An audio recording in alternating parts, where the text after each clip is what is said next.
کہتا ہے قرآن۔ بسم اللہ الرحمن الرحیم۔ پروگرام کیا کہتا ہے قرآن، اور میں آپ کا میزبان ڈاکٹر حسن رضوی۔ رمضان کے سلسلے میں یہ پروگرام تفسیر قرآن کا ہے جو ہم بیان کر رہے ہیں، اور آج آپ کے سامنے میں سورۃ الاعلیٰ کی تفسیر بیان کروں گا۔ یہ مکی سورہ ہے، 30ویں پارے کا 87 نمبر سورہ ہے۔ رب اعلیٰ یعنی بلند ترین ذات اللہ کی، اس کے بیان کا سورہ ہے یہ، اور بہت افضل سورہ ہے۔ فرمایا حضور اکرم ختم مرتبت نے کہ جو شخص سورہ اعلیٰ کی تلاوت کرے گا یعنی سمجھ کے پڑھے گا، خدا اس کو ہر اس حرف کے بدلے جو حضرت ابراہیم، حضرت موسیٰ پر اور قرآن میں نازل ہوا ہے 10 نیکیاں عطا فرمائے گا۔ ہر حرف کے بدلے میں 10 نیکیاں۔ تفسیر نور الثقلین جلد 5۔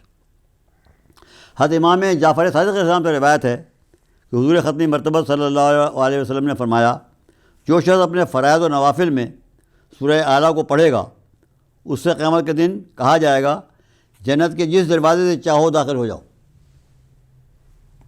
تفسیر نور الثقلین جلد 5۔ حضرت علی کے ایک صحابی فرماتے ہیں کہ میں نے 20 راتیں حضرت علی کے پیچھے نماز پڑھی۔ آپ نے روزانہ سورہ اعلیٰ ہی نماز میں پڑھی۔ آپ فرماتے تھے کہ اگر تم جان لیتے کہ سورہ کی کیا کیا برکتیں، خوبیاں ہیں، فائدے ہیں، تم میں سے ہر شخص اس سورہ کو 10 مرتبہ روز پڑھتا، اور جس شخص نے اس سورہ کو پڑھا گویا اس نے حضرت موسیٰ، حضرت ابراہیم کے صحیفوں کو بھی پڑھ لیا، ان کا بھی خلاصہ اس کے اندر موجود ہے۔ تفسیر نور الثقلین جلد 5۔ روایت ہے کہ یہ سورہ حضور اکرم کو بہت زیادہ پسند تھا۔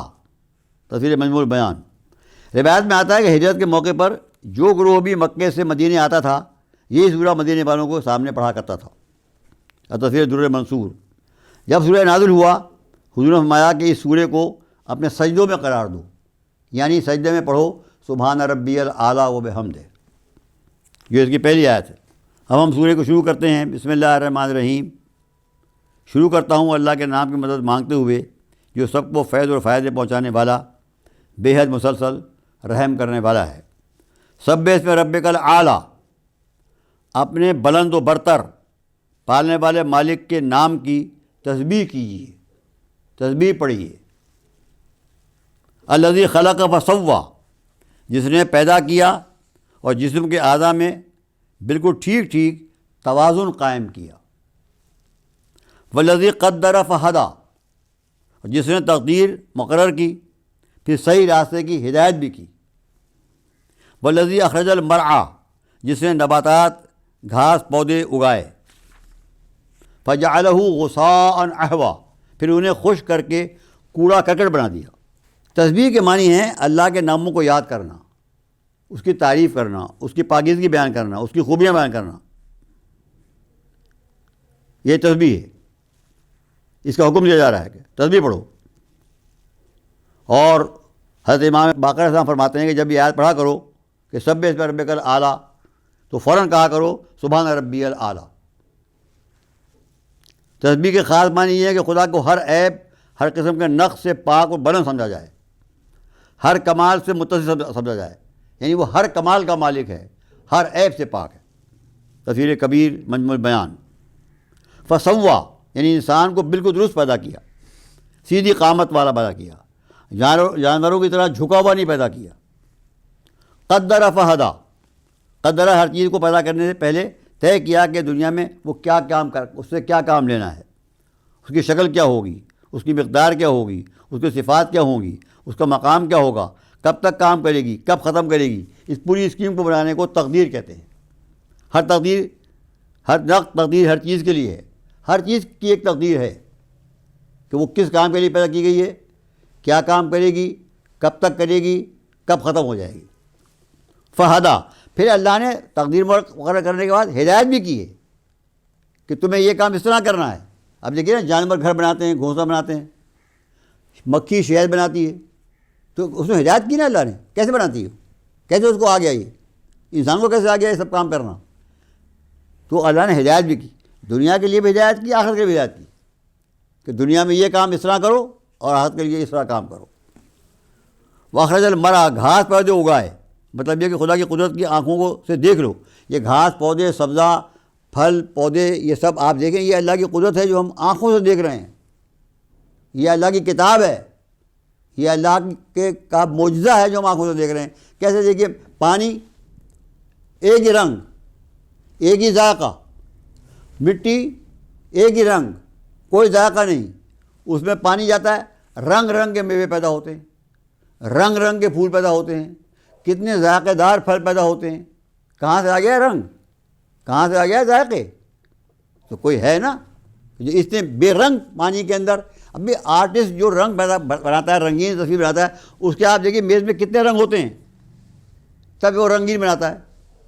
اور یہاں پانی میں کوئی رنگ ہی نہیں ہے، مٹی میں کوئی رنگ ہی نہیں ہے، کوئی خوشبو بھی نہیں ہے، کوئی ذائقہ بھی نہیں ہے، اس بے رنگ چیز سے رنگین چیزیں بنا دی، بے ذائقہ چیز سے اتنی ذائقہ خوش مزیدار چیزیں بنا دی۔ یہ سمجھ نہیں، یہ زندہ معجزہ ہے، ہم عقل استعمال نہیں کرتے، تو ساری بات یہ ہے، ورنہ یہ زندہ معجزہ ہے جو اگر ہم دیکھیں تو ہماری عقل حیران ہو جائے گی، کیا کیا چیزیں اللہ نے بنائی ہیں۔ سنقرئک فلا تنسیٰ، ہم آپ کو ایسا پڑھائیں گے کہ پھر آپ نہیں بھولیں گے۔ خدا فرما رہا ہے کہ ہم آپ کو ایسا پڑھائیں گے کہ پھر ہم آپ کبھی نہیں بھولیں گے۔ الا ما شاء اللہ، سوا اس کے جو اللہ چاہے۔ انہ یعلم الجہر وما یخفی، اللہ تمام ظاہری باتوں کو بھی جانتا ہے اور تمام چھپی ہوئی باتوں کو بھی جانتا ہے، حتیٰ کہ ہمارے دل کے ارادوں تک کو جانتا ہے۔ وَنُيَسِّرُكَ لِلْيُسْرَىٰ، اس لیے آپ فکر نہ کریں، ہم آپ کو قرآن اور شریعت پہنچانے میں آسانی پیدا کریں گے۔ یہ کام بہت مشکل تھا، جاہل عربوں کو اسلام سکھانا، اللہ کے احکامات بتانا، عمل کرانا آسان کام نہیں تھا۔ فرمایا ہم آپ کے کام کو آسان کر دیں گے۔ خدا کا جب انسان کام کرتا ہے تو اللہ اس کام کو آسان کر دیتا ہے۔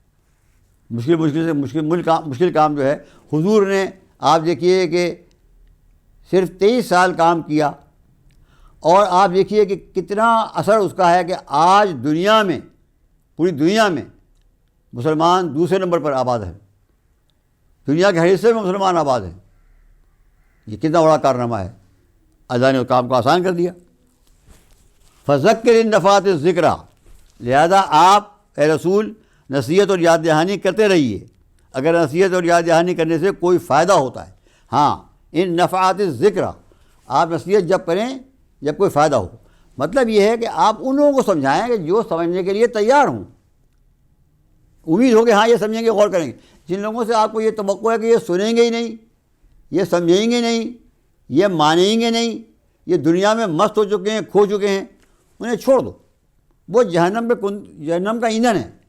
ہاں، جن سے امید ہو کہ ان کو فائدہ پہنچے گی نصیحت، انہیں نصیحت پہنچاؤ، نصیحت کرو۔ سیذکر من یخشی، جو شخص اللہ آخرت اور اپنے برے انجام سے ڈرتا ہوگا وہی نصیحت قبول کرے گا۔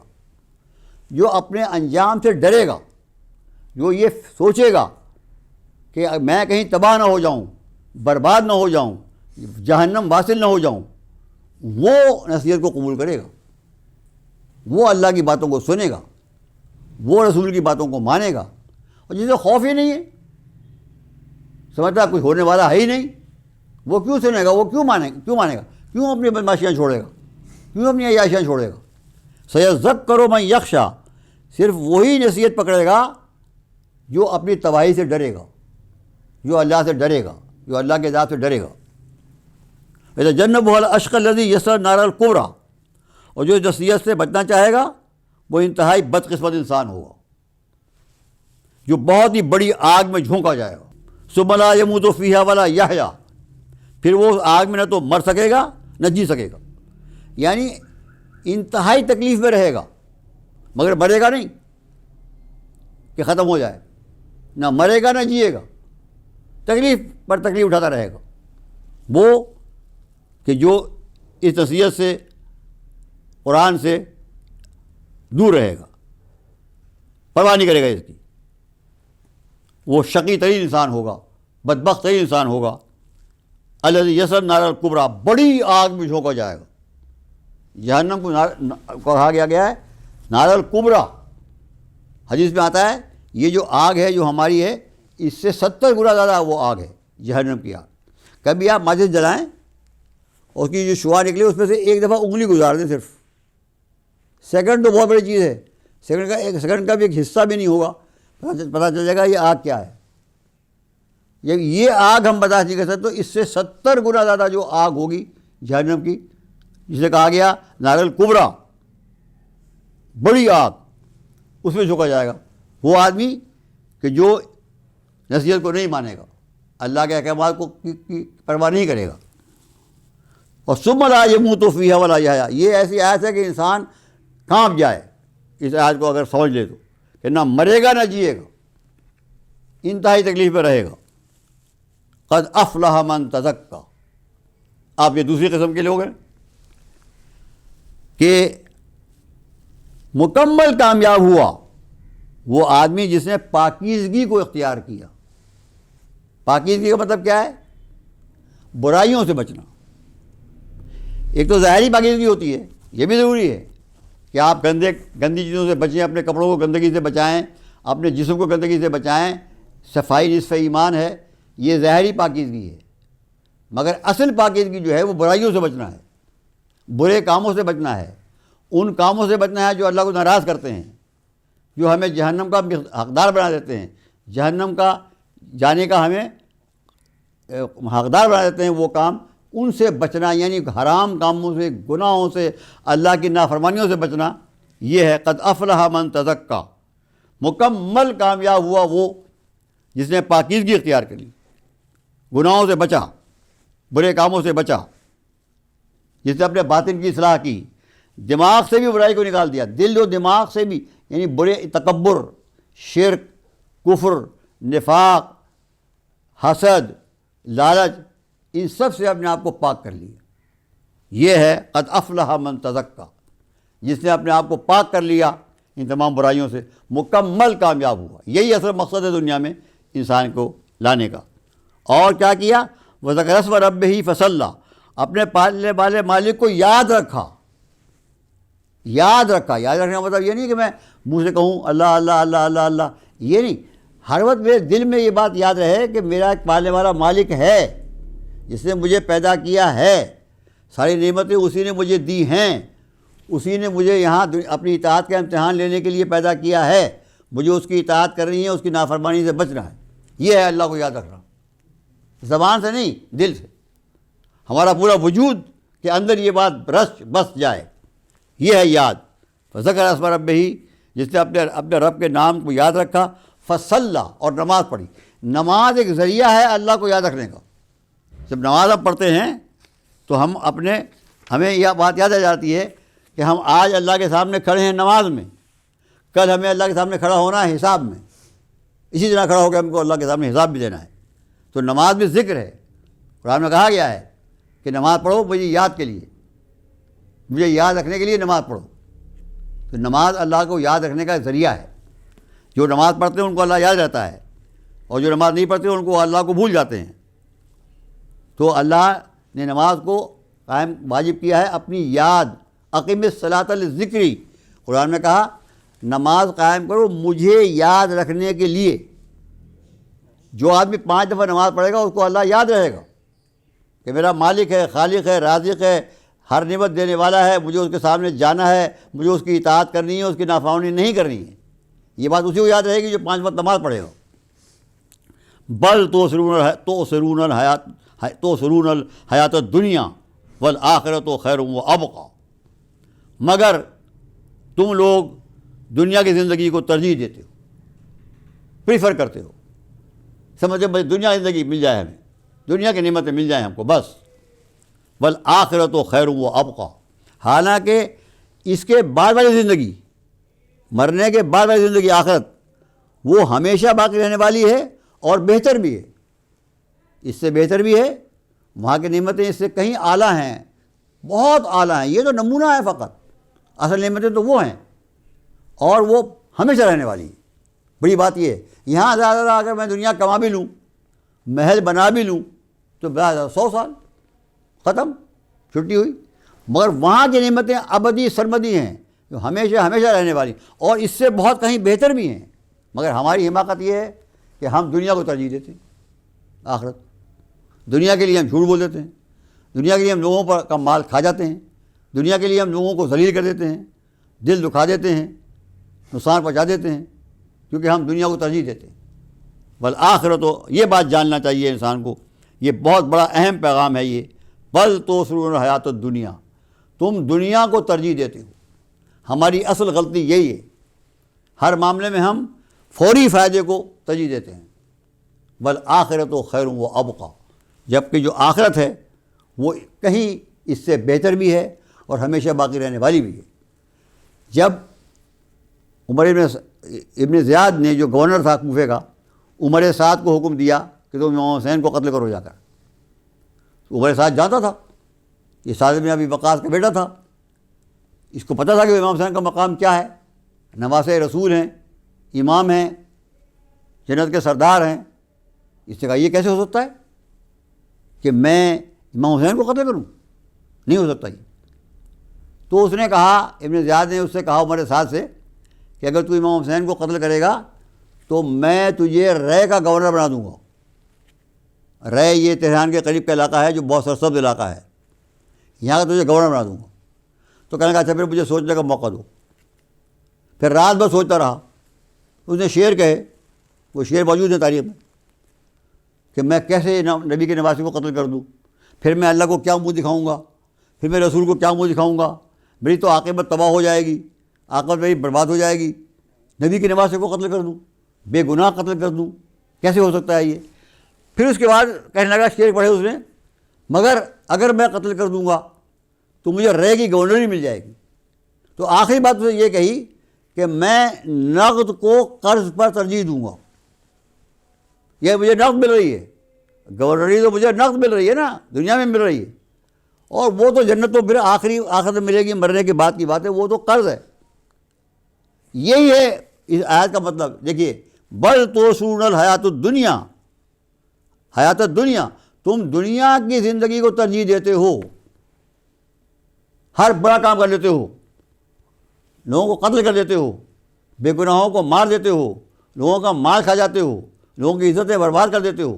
کیوں؟ تم دنیا کی ترجیح دیتے ہو۔ سارے گناہ اس لیے ہوتے ہیں، ہمارے سارے گناہ اس لیے ہوتے ہیں کہ ہم دنیا کی زندگی کو ترجیح دیتے ہیں، حالانکہ ہم یہ سمجھ لیں والآخرت خیر و ابقی، جبکہ آخرت اس دنیا کی نعمتوں سے کہیں بہتر ہے۔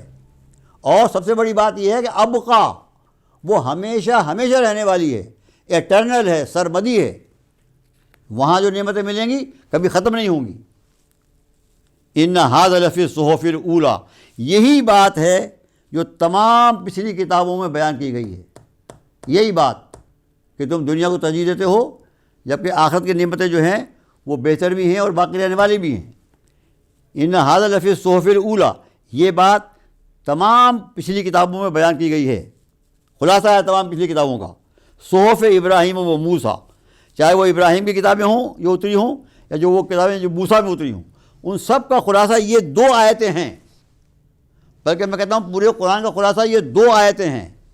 بل تؤثرون الحیات الدنیا، تم دنیا کی زندگی کو ترجیح دیتے ہو، تم نقد فوری فائدے کو ترجیح دیتے ہو، والآخرت خیر و ابقی، جبکہ حقیقت یہ ہے کہ جو اس کے بعد آنے والی زندگی ہے، آخرت، آفٹر لائف، اس لائف کے بعد، وہ اس سے کہیں بہتر ہے، اور بہتر بھی ہے، یعنی وہاں کی نعمتیں بہت اعلیٰ ہیں یہاں کی نعمتوں سے، وہ ابقی، ہمیشہ ہمیشہ باقی رہنے والی ہے۔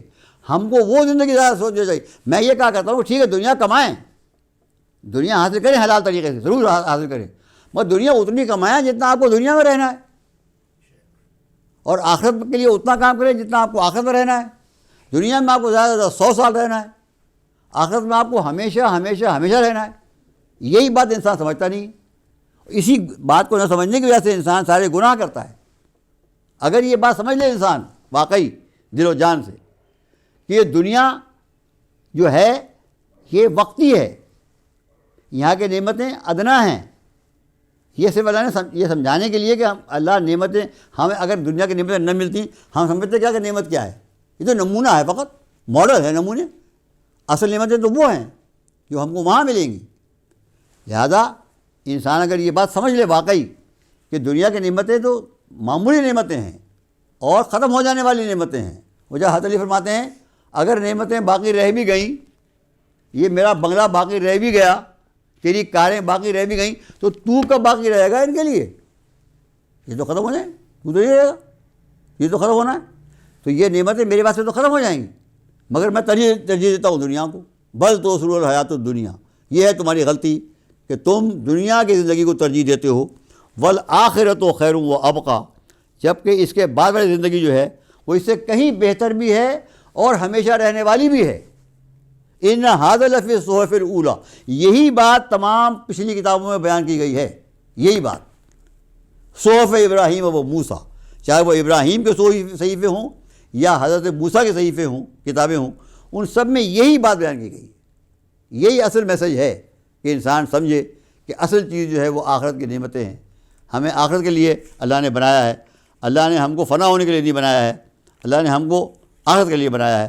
لہٰذا ہمیں چاہیے کہ ہم آخرت کا سامان فراہم کریں۔ یہاں پر ایک حدیث میں آپ کے سامنے پڑھتا ہوں کہ حضرت ابو ذر کہتے ہیں کہ میں نے حضور سے سوالات کیے۔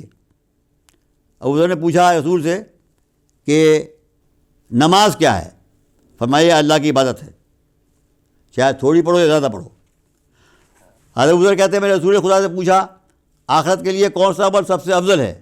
فرمایا دو، ایک ایمان اللہ پہ لانا، دل سے اللہ کو اپنا مالک خالق رازق ماننا، اور دوسرے جہاد کرنا، یعنی اللہ کی اطاعت کرنا، اطاعت کرنے کے لیے کوشش کرنا۔ پوچھا گیا، ابو ذر نے پوچھا رات کا کون سا حصہ افضل ہے؟ فرمایا پچھلی رات، آخری رات جو صبح کی اذان ہونے سے تھوڑا پہلے ہوتا ہے، وہ وقت ہوتا ہے جب انسان اللہ سے لو لگائے، دعا کرے، دعا قبول ہوتی ہے۔ پوچھا میں نے، حضرت ابو ذر نے پوچھا صدقہ کون سا افضل ہے؟ فرمایا کم سے کم جس قدر دے سکے مستحق کو چھپ کر دے، جو آپ دے سکتے ہیں، جتنا آپ دے سکتے ہیں وہ دیں، مگر چھپ کر دیں، دکھانے کے بعد نہ دیں، اس کا کوئی ثواب نہیں ہے ریاکاری کا، چھپ کر دیں۔ پوچھا میں نے روزہ کیا ہے؟ میں ایسا فرض جو اللہ کے نزدیک بہت زیادہ پسندیدہ ہے۔ کون سا غلام آزاد کرنا افضل ہے؟ فرمایا جو زیادہ قیمتی ہو اور آپ کو زیادہ محبوب ہو۔ میں نے پوچھا، حضرت ابو ذر نے پوچھا حضور سے کون سا جہاد افضل ہے؟ فرمایا جس میں اس کی سواری بھی کام آ جائے، اس کی جان بھی کام آ جائے۔ جان دے دینا اللہ کی راہ میں اس سے بڑا کوئی عمل نہیں ہے۔ آپ سے پوچھا میں نے، ابو ذر کہتے ہیں میں نے پوچھا حضور سے کہ آپ پر سب سے عظیم آیت کون سی اتری؟ فرمایا آیت الکرسی۔ آخر میں فرمایا آپ نے ابو ذر سے کہ تقوی اختیار کرو، یعنی گناہوں سے بچو، برائیوں سے بچو۔ زاد آخرت سب سے بہتر، یہ سب سے بہتر زاد آخرت ہے۔ آخرت میں سب سے زیادہ کام آنے والی چیز یہ ہے کہ انسان برائیوں سے بچے، اور شیطان کو بھگانا یہ سب سے بڑا عمل ہے۔ شیطان کی بات نہ ماننا، بہت نہ ہنسو کیونکہ اس سے دل مردہ ہو جاتا ہے۔ مساکین سے محبت کیا کرو، ان کی صحبت اختیار کرو، حق بات کہو اگرچہ کڑوی کیوں نہ ہو۔ ابو ذر حق بات کہو، اللہ کے معاملے میں کسی کی ملامت کا خوف نہ کرو۔ یہ ہیں آخرت کے سامان۔ جو چاہتا ہے کہ آخرت میں کامیابی حاصل ہو، اس کے لیے ضروری ہے کہ یہ کام انجام دے، کہ وہ نماز پڑھے، وہ روزہ رکھے، وہ زکوٰۃ دے، اور سب سے بڑا عمل یہ ہے کہ وہ برائیوں سے بچے۔ تقویٰ جسے کہا گیا قرآن میں، تقویٰ کا لفظ جو ہے وہ وقایتوں سے نکلا ہے۔ وقایتوں کے معنی ہوتے ہیں بچنا۔ کسی نے مجھے پتھر مارا، میں نے پتھر آتا ہوا دیکھا، میں نے سر ہٹا لیا، بس اتنا سا عمل تقویٰ ہے۔ میں پتھر سے اپنے سر کو میں نے بچا لیا۔ اصطلاحی معنی ہے اپنے کو گناہوں سے بچا لینا، اپنے کو برائیوں سے بچا لینا، یہ ہے تقویٰ۔ ان المتقین فی جنات و نہر، خدا کہتا ہے جو لوگ اپنے آپ کو برائیوں سے بچاتے ہیں ان کے لیے جنتیں ہیں، جنت نہیں جنات، ان کے لیے جنتیں ہیں، نہریں ہیں، فی مقعد صدق عند ملیک مقتدر، اور ان کے واسطے عزت کا مقام ہے، پلیس آف آنر ہے۔ کہاں؟ اس رب کے پاس جو ہر چیز پہ قادر ہے۔ صرف ایک صفت انسان اپنے اندر پیدا کر لے اور وہ ہے تقویٰ، یعنی برائیوں سے بچنا۔ حضرت علی سے ایک جنگلی عرب نے پوچھا، جنگلی عرب تھا، کھڑا ہو گیا، وہ آپ خطبہ دے رہے تھے کہ یا امیر المومنین ما ہی التقویٰ، امیر المومنین تقویٰ کیا ہے؟ آپ نے فرمایا اے بھائی عرب، آپ پہچان گئے اس کے لباس سے، اس کے لہجے سے کہ جنگلی عرب ہے، جنگل میں رہتا ہے. تم نے جنگل میں کبھی سفر کیا ہے؟ اس نے کہا ہاں سفر کیا ہے. جنگل میں سفر کرنا پڑتا ہے. کوئی چیز کہیں ملتی ہے، کوئی چیز کہیں ملتی ہے، آگ کہیں ملتی ہے، کھانا کہیں ملتا ہے، غذا کہیں ملتی ہے، پھل کہیں ملتے ہیں، پانی کہیں ملتا ہے، سفر کرنا پڑتا ہے. فرمایا جب تم نے سفر کیا کبھی ایسا ہوا کہ تمہارے سامنے کانٹے آ گئے ہوں؟ اس نے کہا ہاں، جنگل میں تو کبھی پھول بھی آتے ہیں سامنے، کبھی کانٹے بھی آتے ہیں. کہا جب کانٹے آئے تو تم نے کیا کیا؟ اس نے کہا جب ہمارے سامنے کانٹے آ جاتے ہیں تو ہم یہ کرتے ہیں کہ اپنا لباس سمیٹ لیتے ہیں اور دیکھ دیکھ کر ہم قدم رکھتے ہیں. قدم وہاں رکھتے ہیں جہاں کانٹے نہیں ہوتے ہیں. کہیں چھوٹا قدم اٹھاتے ہیں، کہیں لمبا قدم اٹھاتے ہیں، کبھی دائیں طرف مڑ جاتے ہیں، کبھی بائیں طرف مڑ جاتے ہیں. اس طرح سے ہم کانٹوں سے بچا کر اپنے کو کانٹوں میں سے گزار دیتے ہیں. فرمایا یہی تقویٰ ہے اور یہی تقویٰ کے معنی ہے کہ عملی اور پریکٹیکل زندگی میں انسان اس طرح زندگی گزارے کہ اپنے دامن کو گناہوں سے بچاتے ہوئے برائیوں سے بچا کے لے جائے، گناہوں کے کانٹوں سے اپنے کو بچا لے، اس طرح زندگی گزار دے. یہ ہے تقویٰ، یہی کامیابی ہے. قد افلح من تزکا، کامیاب ہوا جس نے اپنے آپ کو پاک کیا، یعنی اپنے آپ کو گناہوں سے پاک رکھا. فآخر دعوانا الحمد للہ